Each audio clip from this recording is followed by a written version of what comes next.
and welcome back from the break, everybody. Here with your meteorologist Connor Friedhoff here on your Saturday morning. Yeah, wishing everybody a happy February out there. Groundhog Day was just the other day, Connor. They're suspecting an early spring. You buying it?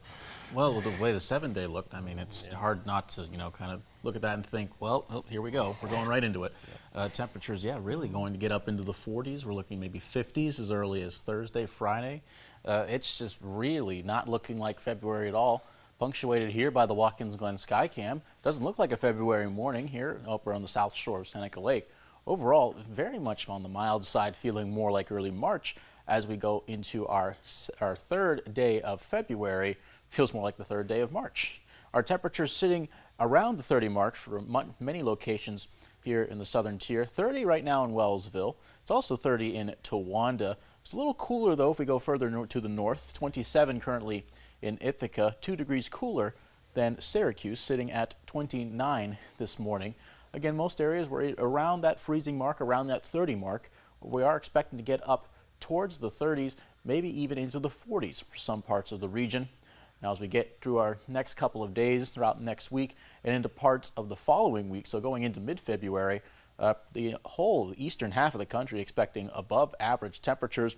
This deepest shade of red indicating the highest possibility of above average temperatures, and it's draped right over parts of northwest Pennsylvania and parts of western and central New York, and that includes the Elmira region as well. So we're going to really be experiencing not just above average temperatures, but near record temperatures as we get into late next week. Some areas could see records as we get into the 50s moving forward.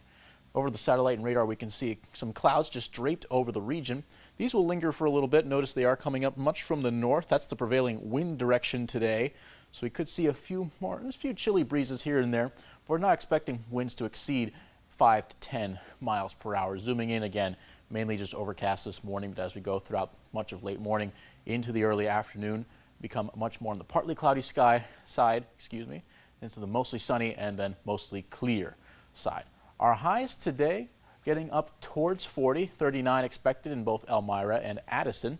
You see 36 in Montour Falls, but if we go down in towards Pennsylvania, you see 33 for Troy, also 33 for Ithaca. So not everyone expected to feel that added warmth. Some areas could see a few cold pockets as you go throughout the region, but most areas are expected to see a decent amount of sunshine, not just today, but into the next few days as well. As you go, have that high pressure system is going to be sitting up in parts of the Great Lakes, and it's going to be taking its sweet time, pretty much just moseying around, taking essentially a Great Lakes vacation, allowing for a lot of that dry air to settle into the region, going to make things much more warm, allowing for that sunshine to stick around and warm things up over the next several days. Overall, that high pressure system will be up in parts of Ontario and Quebec by Monday, and will continue the train of dry weather. It's allowing for a ridge to develop over parts of the Mississippi Valley, and that's going to essentially keep things much nicer and much more pleasant over the next several days for that temperature trend to essentially go from the 30s to 40s and eventually the 50s. 51 on Thursday, 54 on Friday. Again, that's approaching record territory for some parts of the state.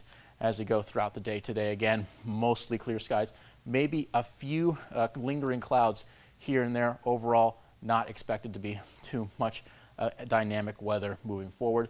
39 today in Elmira, 22 is our low, so it's still expected to be chilly tonight. Our lows will still be below freezing for at least the next couple of days, but as we can see in the 7-day forecast, pretty much smooth sailing throughout much of next week. 51 by the time we get to Thursday, but we could see some rain showers on Friday just in time to wrap up next week.